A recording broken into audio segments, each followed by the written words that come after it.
What's up, everybody? Welcome back to the channel. Today, we are doing a Trash or Treasure, where we'll be going through all 10 of these games, doing our absolute best to determine whether they should stay in our collection or whether they should go. And if you think they should go, then you would press the button. Oh, failure. Like that. You press the button, and then it's gone. But each of us has one veto, sorry. And what we're trying to do is get rid of at least 50% of these games. So let's get started. So first up, we have Wispwood. Wispwood is a tile drafting game where you're filling an expanding grid with polyomino-shaped wisps and trees to hit shifting scoring goals, all while resetting and growing your forest across 3 rounds. Which is a pretty good game. It's not amazing. There are so many tile laying games. There are so many. And I feel like, okay, I feel like needs a whole separate video, but I feel like some board games have expiration dates. What? Do you know what? Okay, hear me out. I feel like there's some games that I can really enjoy with the knowledge that I probably won't enjoy it 2 years from now. Do you know what I mean? Like there's a novelty to it. Fair, yeah. And I think like with a lot of these games where there's like tons of them, like tile laying games, I want to keep Wispwood, but I'm saying this with the knowledge that in 2 years, will I be playing Wispwood? Probably not. Probably not. I think there's certain elements of it that I'll just kind of get bored of. I feel similarly to you, but I don't even categorize it based on it being a tile laying game. This is so unscientific, but for me, it's like, what itches to scratch? How does it feel like to play this game? And it feels very similar to almost like Cascadia or something, where you have like certain like shared goals and you're all taking tiles or taking something and trying to build something to fulfill this like larger amount of shared goals and you score at the end. And tile laying or not, it kind of just feels the same. But I will say I do actually like Whisper. Yeah, it's good. It's a good game. But I can't distinguish if it's the novelty of it or if I will like it in 2 years. Yeah, because like years, 10 years. if I'm thinking about like the only hook that there is in Wispwood, it's primarily that like you can draw a main tile like you do in any tile laying game, but then it also comes with it this sort of shape and pattern, which is just like basic generic tree tiles. I guess, and sort of you can put that in any orientation you want. So there is a bit more choices in Wispwood than you would find in a lot of lighter tile games. But other than that, there's not a lot. It is sort of similar to every tile laying game you've seen. I enjoy it. I don't think we'll be getting rid of this one. It is a good game. Yeah, it's one of those, like, it's very simple, and sometimes, like, I think we've talked about it too, we don't need very complicated games. Like, we do like big strategy games, but sometimes a good, simple game that's just well executed kind of hits way above kind of its competition. We will keep this. Yes. For now. And next up is Nippon. Nippon is a heavy worker placement economic game where you're running rival industrial companies in Japan, racing to develop technologies and fulfill contracts to influence the most areas of the country. That's what Japanese... What? Which is how the Japanese say Japan. I was going to say that. Oh. You stole my tidbit. And that's what the Japanese call Japan. They say Nippon. She tried to steal my tidbit, but I... Stole it back? Stole it back. There's a lot of depth here. This is probably going to end up in my top 10 for the year list. I don't know. Really? Yeah, I don't know where so far right now. It's probably thinking more around midpoint, near the bottom. I'm not sure. We've only played it a few times, but I really enjoy it. I think it's a big step up from the original one. And there's a lot of elements that I like. I think it scales well from 3 to 4 players. We haven't tried 2 players yet. We should. And I think there's just so many interesting decisions that you have to make. Like even just deciding what color of meeple you draft into your tableau, or sort of into your workstation to sort of build out your actions is an interesting one, because the more varied the colors, the more money you have to pay at the end of the round. And sort of the different ways in which you could influence the areas, whether that's putting, your train down or putting one of your tiles down in one of the given areas. I think there's a lot here. There's a lot here to think about on any single turn. And I like that sort of feeling of being sort of overwhelmed by all these choices. I didn't feel that it was as smooth as it should be. I felt like some of the decisions I had to make, I didn't understand why I was making them.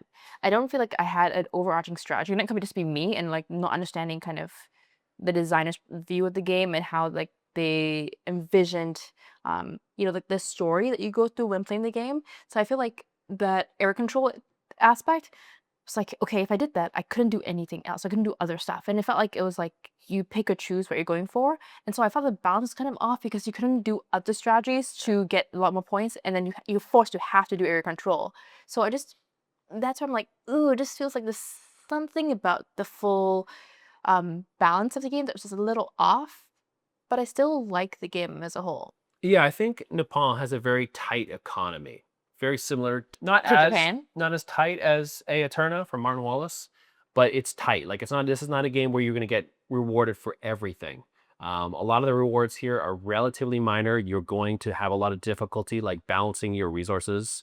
Oh, Yeah. but I will say this, the one thing I really love in this, and I love when games implement this, is this sort of like variable scoring where you as a player are sort of in control of what's going to score the most.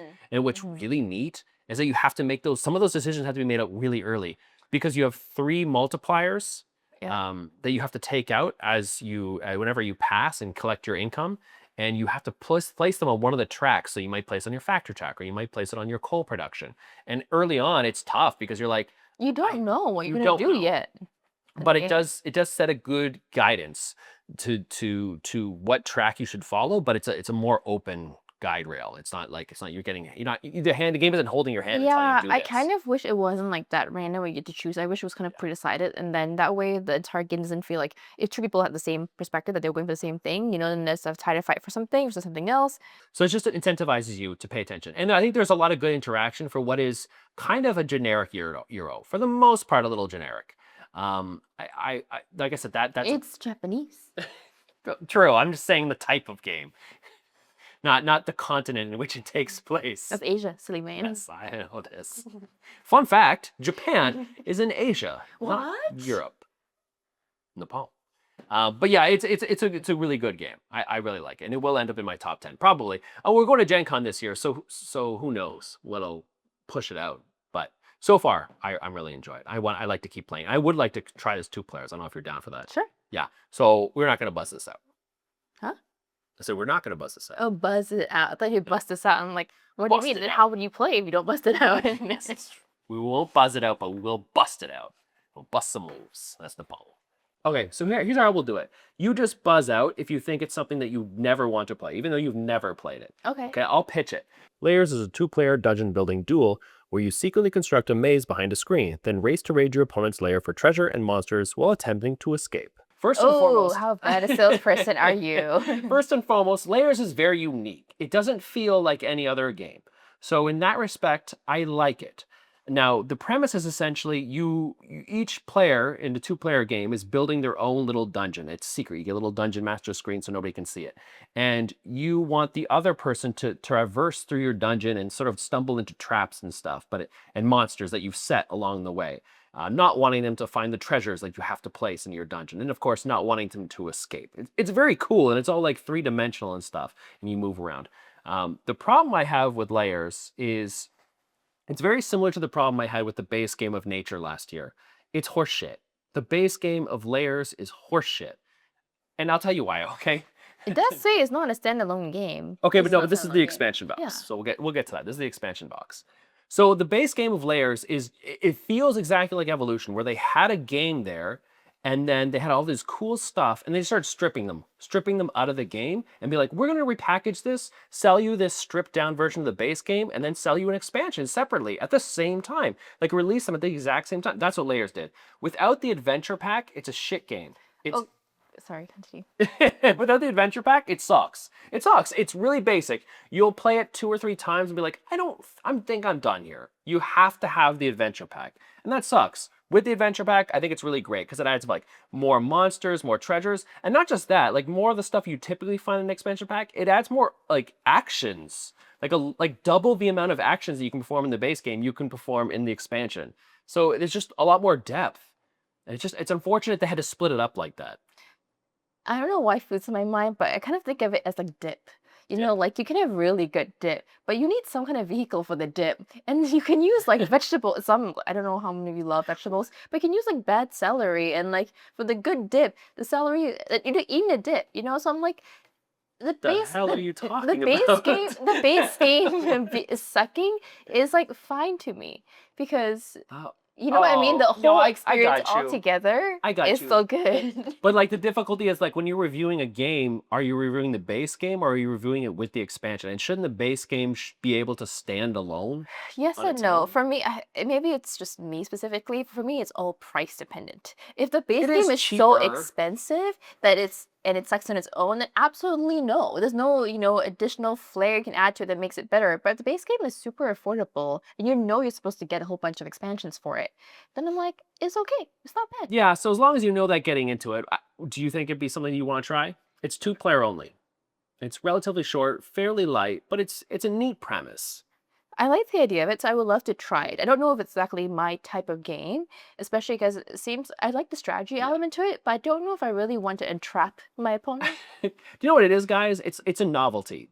Game is a novelty. This is the type of Yeah. game that you probably wouldn't play with the exact same person over and over and over again. It'd be one of those games that you kind of like keep on your shelves for when a new guest comes over and they're like, "Oh, I you want to play see. something?" I see. And then you what bust it mean. out and be like, "Oh, try this game. You build a little dungeon." I just can't see myself playing with the same person over and over again. But isn't it kind of game where like you get too good and then you just destroy all our friends and they all hate you for it? No, because I don't think there's a lot of luck in it too. Because like the other person's just exploring around, so they might just stumble into the stuff that you've perfectly expertly hidden. So it's a good game, and like I don't know, we'll find out. We'll keep it for now. We'll see.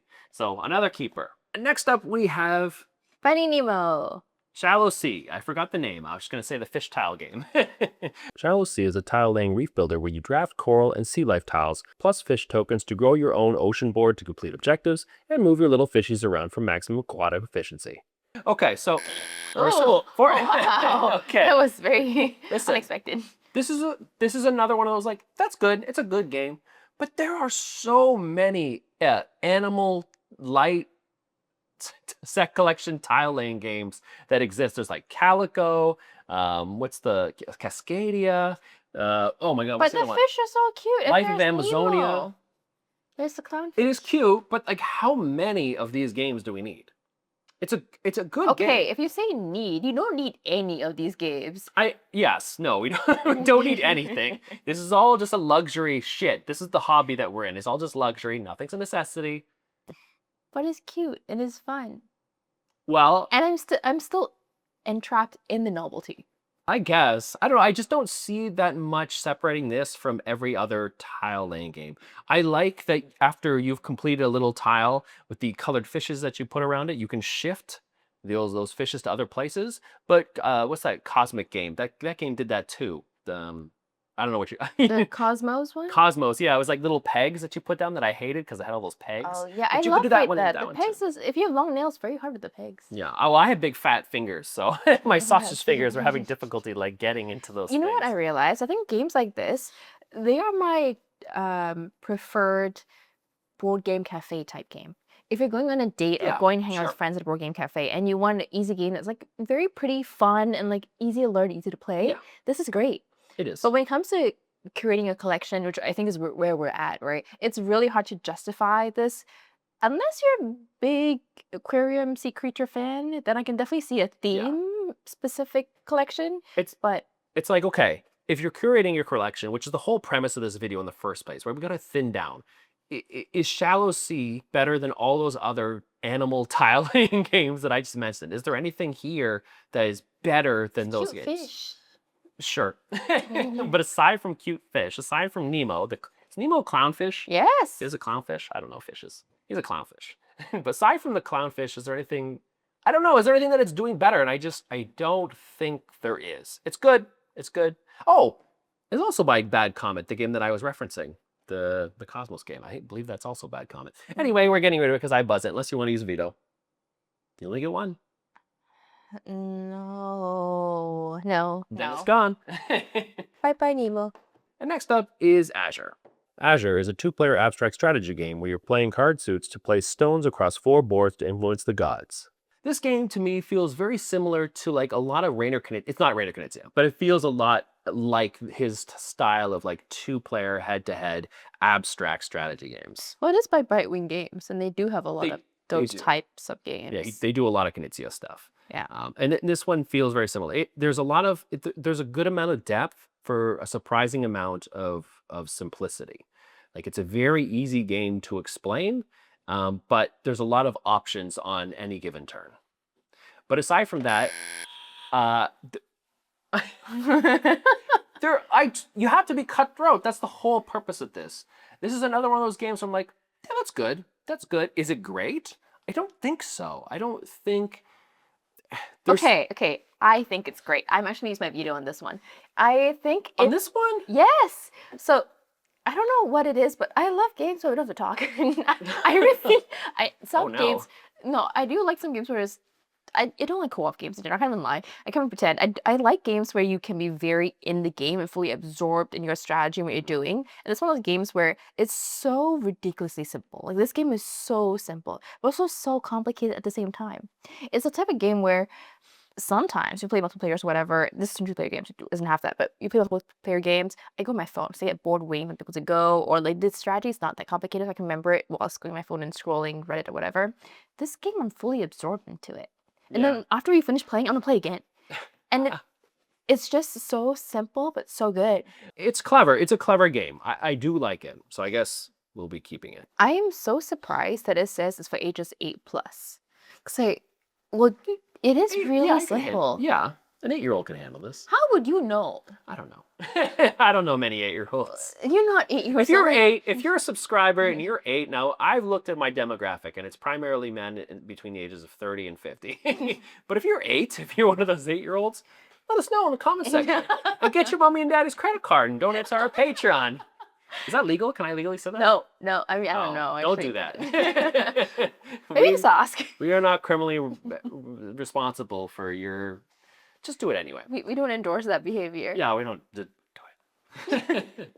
It just. I'll give you Fortnite skins. Is that a thing still? Fortnite? Fortnite is a company. Fortnite is the video. Anyway, Azure. Azure. If you work in tech, you know Azure. If you don't, is this Azure or is this Azure? I don't actually know. We're keeping it. And next up is The Queen's Dilemma. The Queen's Dilemma is a narrative legacy game where your table plays a council voting on branching political dilemmas, bribing and bargaining with power and resources, with every choice reshaping the kingdom and the campaign story. I really like this. I know you don't. Your friends really like it too. Yeah, half of my friend group likes it. Yeah, all the guys really liked it. No, except Michael. Michael didn't like it. Yeah, and then all of us girls didn't like it. No. And that's the difficulty with this game. It's a game that requires 6 people to play. It really does. The same 6 people. The same 6 people. So not only do you need 6 people, which can be tough for some people, you also need that same 6 people to like. What kind of diss was that? Like, oh, some people don't have 6 friends. Yeah, you losers. My friends. You know I'm your only friend. They understand. 6 people is a lot of people. Yeah. For the 8-year-olds, it might be easier. For you guys watching, but for the 50-year-olds with families, it's a 14+ game. Okay, you can't play this. But yeah, you can't play this. Make sure you get your mommy's credit card. Give it to me. That's even worse. But for the Queen's Dilemma, you need those 6 people. They need to be active, and you need to at least play like twice a month. That's tough. That is tough. The games themselves, the sessions, they don't last very long. It's a cool game. I really like what it's doing. But at the same time, I almost wouldn't call it a game. It is an experience of sorts. It is very enjoyable to sort of see your segment of the kingdom sort of like blossom up and get bigger and sort of like engage. Oh, this is the other problem. You have to have players who are willing to engage in an almost like role-playing experience. No.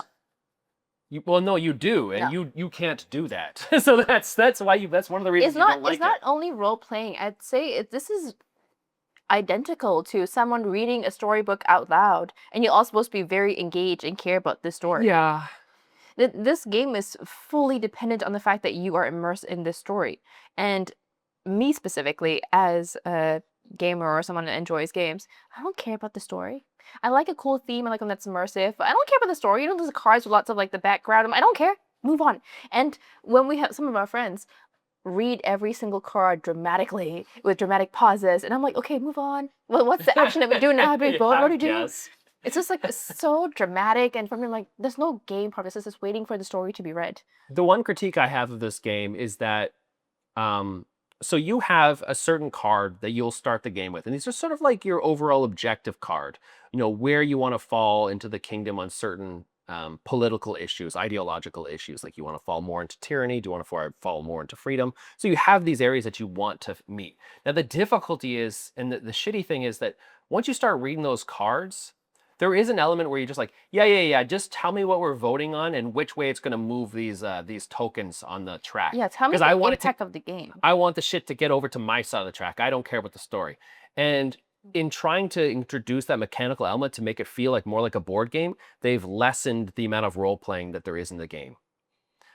We've suggested sort of implementing a house rule where you don't get to know the reactions, so you have to just listen closer to the story and then gauge based on that, which I think is the better. We haven't done it yet, but I think that's the better way to play. So you don't know the mechanical reaction of the vote, so you are encouraged and incentivized to listen to the story and vote accordingly. And So we you can- haven't you can done do it more yet role-playing. because I refuse to do it. Yeah, I don't even know if we're gonna Because finish the game. Then we're gonna keep listening to this long 6 story. people. It's 6 people. Yeah, this is the kind of game where I mentioned earlier about multiplayer games, and I get bored and go my phone for like half the game, or So- more than half the All game. right. Is this something you want to buzz or keep, or what do you want to do? The problem with this is I know how much you and the guys love it, so I don't want to be that cruel and be like, no, absolutely not. But I don't want to play this game again. When you have to play with this, yeah, it sucks too. Because like not only do you need 6 people, those 6 people have to like the game. Yeah. That's pretty hard. Not everybody's gonna like the same game. And then once you start playing, you have to commit to the rest of the apparently 12 Yeah. hours according to you, more like 40 hours. Yeah, I would say, I would.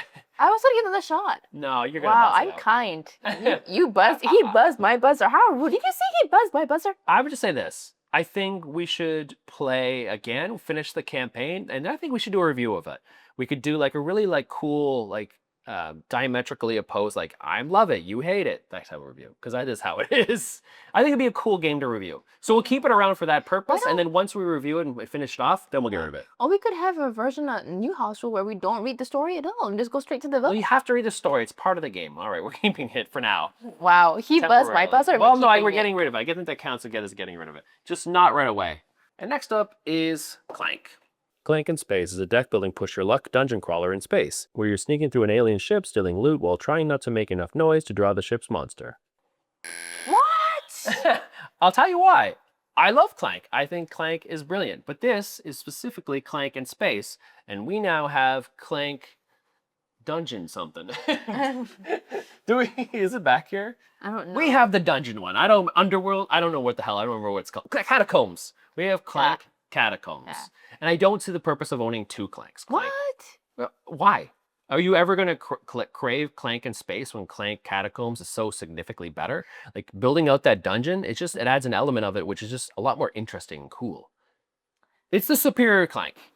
I don't actually feel strongly about one or the other. I do like the in general Clank experience. I don't really care about the specific theme of in space or catacombs. Yeah, the theme itself, like I don't care either. Space, dungeon, fantasy, Same, crap, same. whatever. I don't give a shit. It's Clank is brilliant. If you never played Clank, you should own a Clank game. I would say it's like the definitive push your luck game, and a pretty solid deck builder to boot. Like it's just a great game.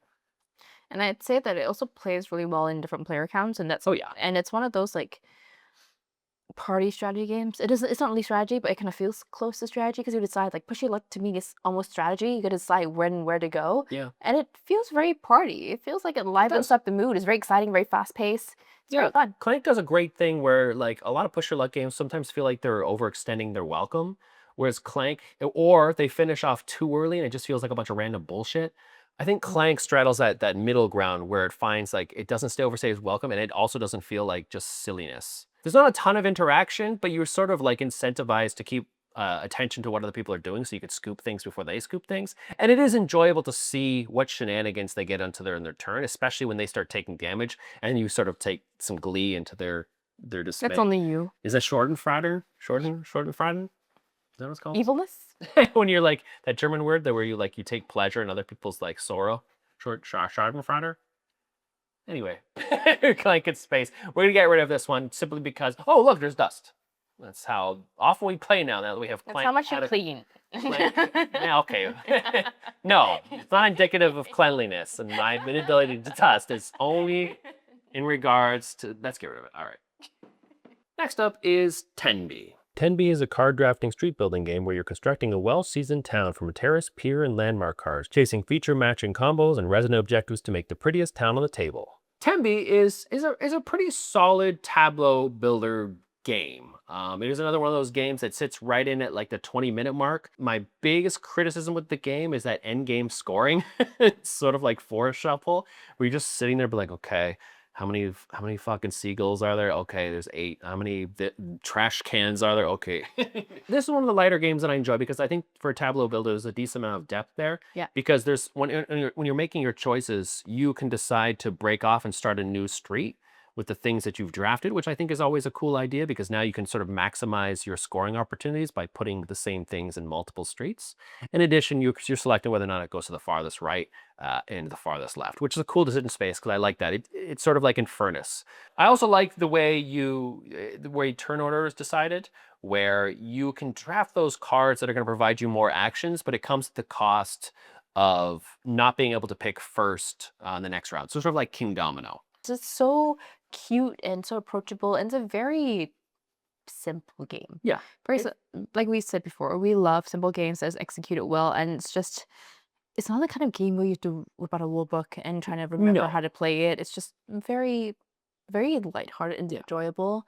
And something you play on the couch and coffee table if you wanted to. The one thing I really like is that it's like one of the tableau builders that really incentivizes you to look specifically at the art on the card. It's kind of cool because a lot of times, like I love Forest Shuffle, but a lot of times you're not really looking at at some point when you start playing a tableau builders and you play a bunch, everything just sort of becomes a haze and all you see are numbers and colors. All you see are the sets you're collecting. You don't give a shit.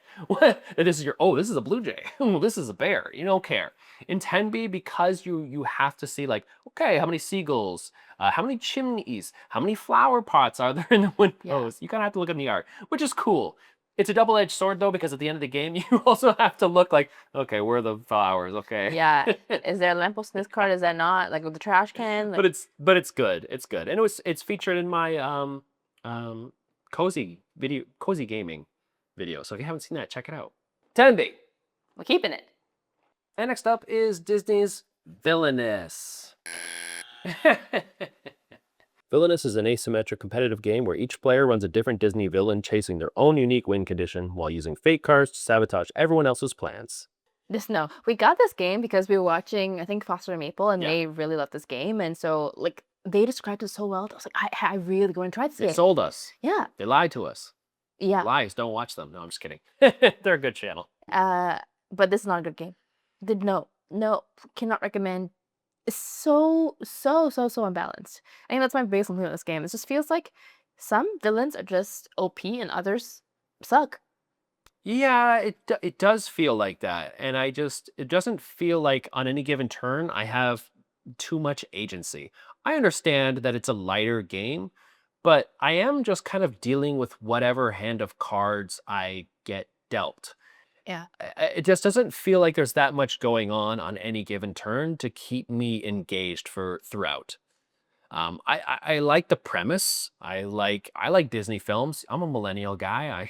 I grew up on Aladdin and all that shit, but like, it's not my love. I'm not a Disney adult, okay? My love for Disney. Oh, true, Disney adult. You're right. My love for Disney isn't strong enough to make me just keep playing this game. Yeah. So I'm surprised that this game's like 10 and up because I feel like you could teach fair. Like a lot of Disney characters are older now and more towards like us, the millennial generation. But I think this probably be the type of game that the 5-6-year-old would be excited about. Simpler mechanics, but they still watch kids Disney would like. stuff. I think kids would like this. Yeah, exactly. Yeah. I don't. I do like. If I were to give the game its flowers, I would say this is Dusty too. I would say I like the take that element. A lot of the decks have a very strong like cards. Because you're a meanie bobini. I am a meanie bobini. I like messing with other players, and Villainous does provide me that avenue. But it just makes perfect sense thematically. Like, you're a villain. You shouldn't just be head down doing your own thing. You should be messing people up. Captain Hook would never get along with Ursula, you know?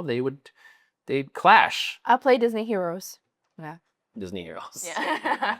Yeah. Well, they're on their own track of being nice to people and saving people. So we will be getting rid of it. It sucks too because it's one of those games where like you can't really sell this because it's a mass market game and it retails at like a Target or Walmart for like $20. So we'll just give it away. Sure.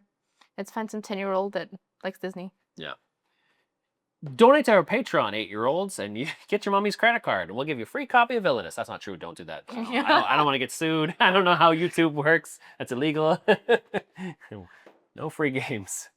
And next up is Star Realms. Star Realms is a fast, cutthroat deck building duel where every card you buy either builds your fleet or blasts your opponent's army. So, I don't think Star Realms is a particularly impressive game. I appreciate for its like how classic it is, you know, how old it is, and how like a lot of people they seem to like it, but I think as a deck building game, it's just so fucking random. It's just like Corey and James are gonna unfriend you like IRL. I know. I just don't. We got the big box, so it has like a few expansions in it. I'm just not seeing the appeal. It was something that I appreciated in its time when we were playing. It is time. Yeah. Well, it's an older game, but I just. Ew. For modern, lighter deck builders, I just don't see Star Realms holding its own anymore. I know it's going to upset a lot of people because I think there's a lot of people out there that still really love Star Realms. Me. But does it not feel random as hell? Like you're just doing your thing and there's like, oh great. I think you're just bad at it. No, there's like nothing out. Just like, that. oh, I'm collecting the yellow ships now, but no Yeah. yellow ships have come out. Yeah. Oh great, somebody pulled their base card. I wish I would have been able to pull the base card that I have in my deck that hasn't popped up yet. Don't blame the game because you suck. You know? I guess. I will say, I think I like the multiplayer element more than the duel element, where it's sort of like a commander deck in Magic where you can attack different people. It's a good game. It's fine. It's a fine game, but it's not one I think I'll ever gravitate. No, anybody who comes over, I'm going to be like, let's play some Star Realms. That's true. For I'm not. people that come over to our plays, you're right. When we go to like our board game parties, they always Yeah, have that's Star fine. Realms. Yeah. It's great. So sorry, OG Star Realms. I know Goose doesn't want it either. 'cause So he's Goose like, is hurt. He's like, why? I love this game too. No, he doesn't. And Goose Ah. hates it. But that was our Trash or Treasure. Thank you so much for watching. Be sure to like, comment, and subscribe. And leave a comment if you think we made a huge mistake. But only if you're going to agree with just getting rid of Star Realms and Villainous. You're going to be like, yes, finally somebody had the balls to say it. Fuck those games. Bye, guys. Bye. Peace.